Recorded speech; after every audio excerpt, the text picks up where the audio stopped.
and talk about the Oscars, the wins, and so on and so forth.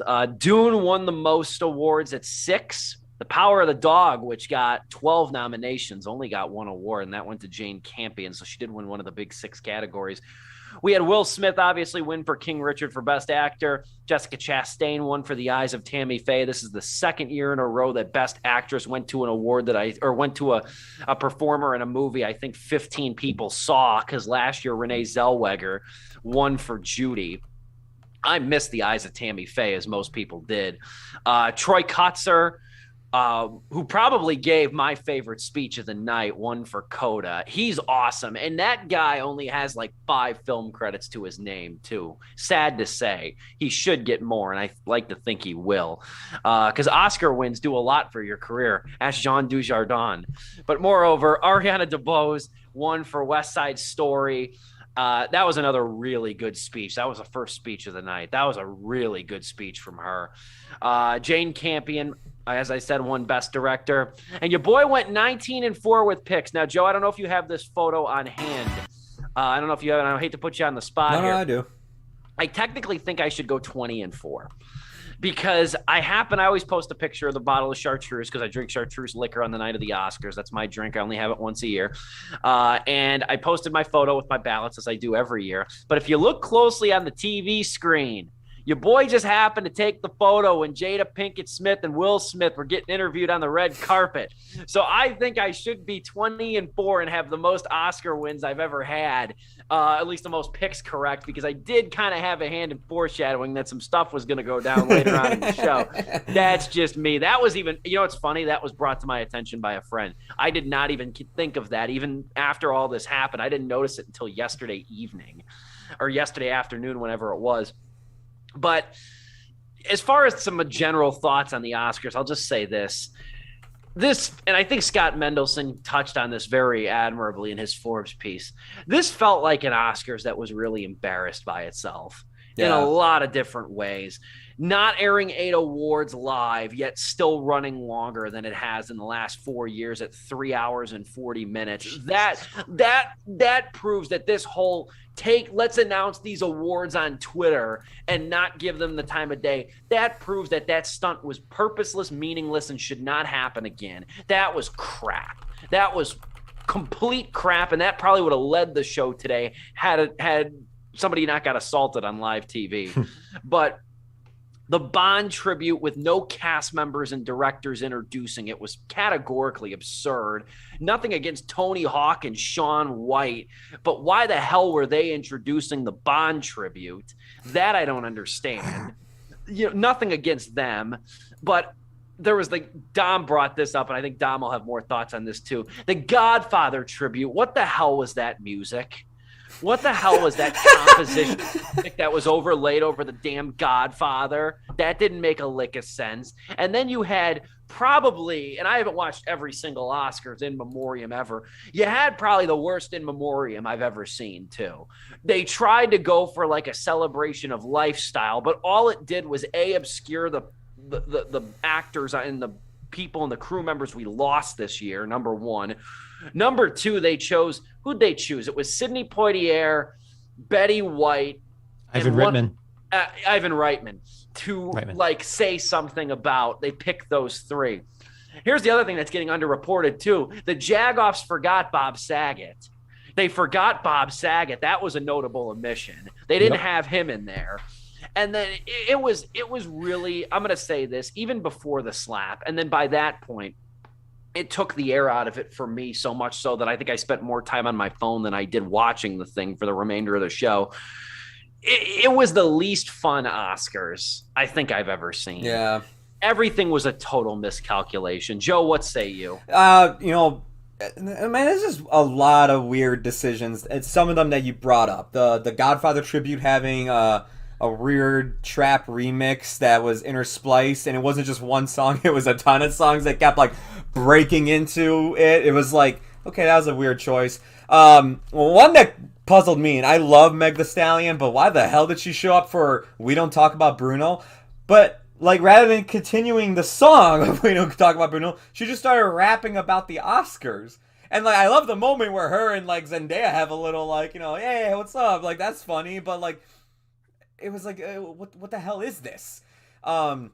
And that song wasn't even nominated either. That song wasn't even nominated. I had to keep telling everybody that. Like, as much as everybody loves that song, it's like that wasn't the one nominated from Encanto, by the way, for some reason. No, they got time for that, but they don't have time for these other categories. Yeah. That was a joke. You had Regina Hall's COVID pat down thing, which again, like this is the industry that was trying to push the whole Me Too thing that I want to to be like, yeah, those are great allies to have. But then on stage you have sexually harassing men, verbally, and then Josh Brolin physically touching his and that just went on too long. That just went on too long to begin with. That was the most anti-feminist bit I have seen yet at the Oscars. Anti-feminist, freaking do that. I saw somebody be like, I love Regina Hall. I'm glad she shot her shot with these fine men. And it's just like, girl, that's not no.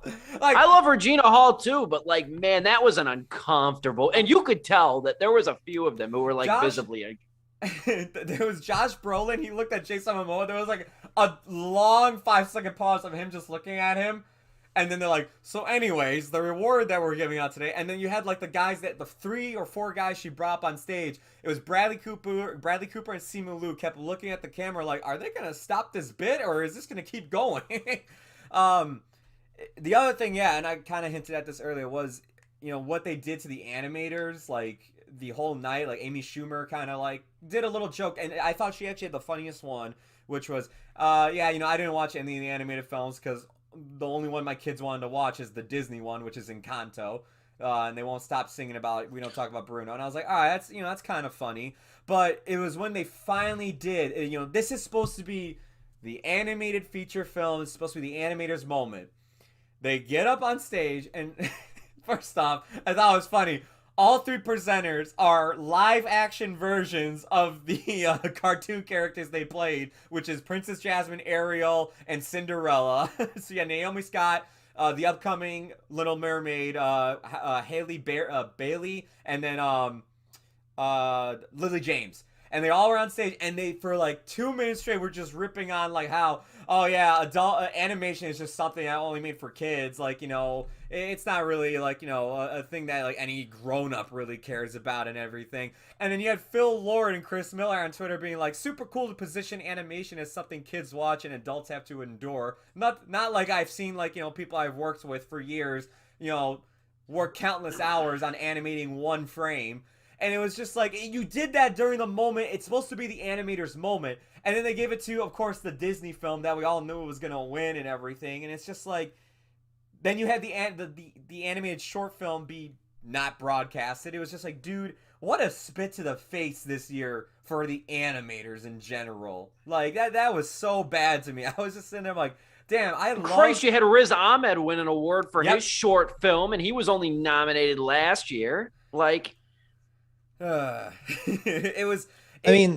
Oscars viewership was up over 50%. So I'm willing to bet it shot up once everybody heard about the slap. People were like, wait, what? And they turned on. I want to be in that metric. I want to see those metrics. I want to be in the post Oscars production team that's like, okay, let's look at the metrics. And at this time, okay. So it's like next year we're getting a full-on celebrity death match, baby. And I am. Hey, if it's planned, I'm here for it. If they plan on hitting each other and like they want to, awesome. I was gonna say, like, I talked to some of my friends who are like film buffs and everything like us and everything, and I asked them, I'm like, are you guys actually watching the Oscars this year? And they're like, nah, I can care less because they're cutting a few of the categories. I honestly think the host choice was last minute, and it's just like the selection they chose is just okay at best. And like, they were just kind of like, I don't know. There's just other stuff going on right now. And then like they ended up reading all the highlights and then going back and watching clips on YouTube, and they were texting me like, dude, the Oscars sucked this year. What the hell happened? This is the worst it's been.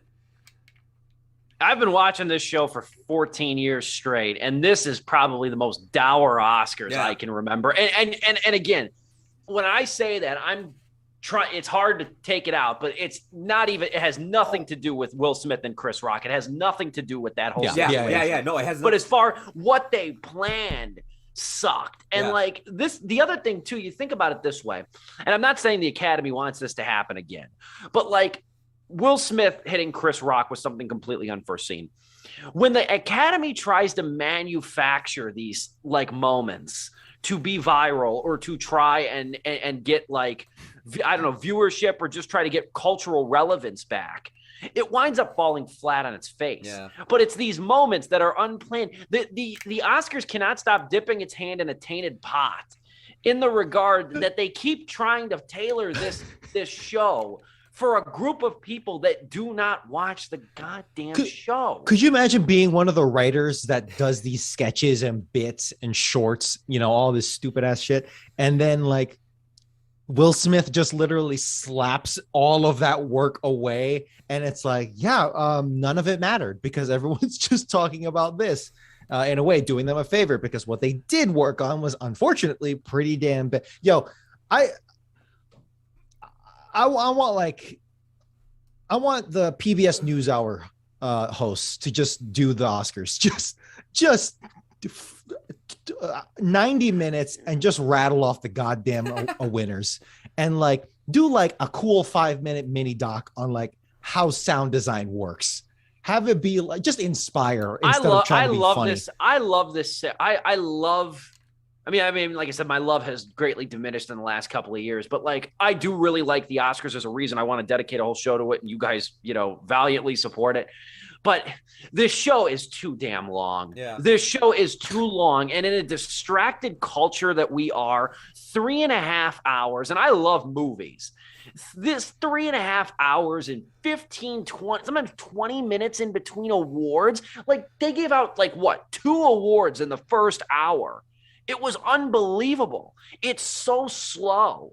It moves at the pace of a damn snail. And then they have the gall. And I understand you don't want somebody up there monologuing for 10 minutes, but they have the audacity then to play these winners off when they go too long so they can hang Amy Schumer from the damn Raptors. And then like, again, I think I messaged you guys this. I think it was you guys. I'm pretty sure. Like at like 8:30 or whatever, an hour and a half into it. I'm like, did Wanda, Regina, and Amy just leave? Where the hell did they go? There was a solid hour where they did not show up. And it's like, why even have a host? Things moved last year. Why have a host, let alone 3 of them? Not only did things move last year, but the bits were better because it was just like, they were just in and out. Like Questlove's like whole thing where he started like interviewing people and just like play trivia with them. That was a lot more fun than anything the host did this year. A ton of fun. Like that seat filler bit was so stupid and awkward as well. Like, you know, of course, Amy Schumer unfortunately chose the couple like that, you know, man and wife, Jesse Plemons and Kirsten Dunst. Kirsten Dunst. Yeah, it was just like, of course, like out of everybody, she chose not only people who were married but starred in the same movie together.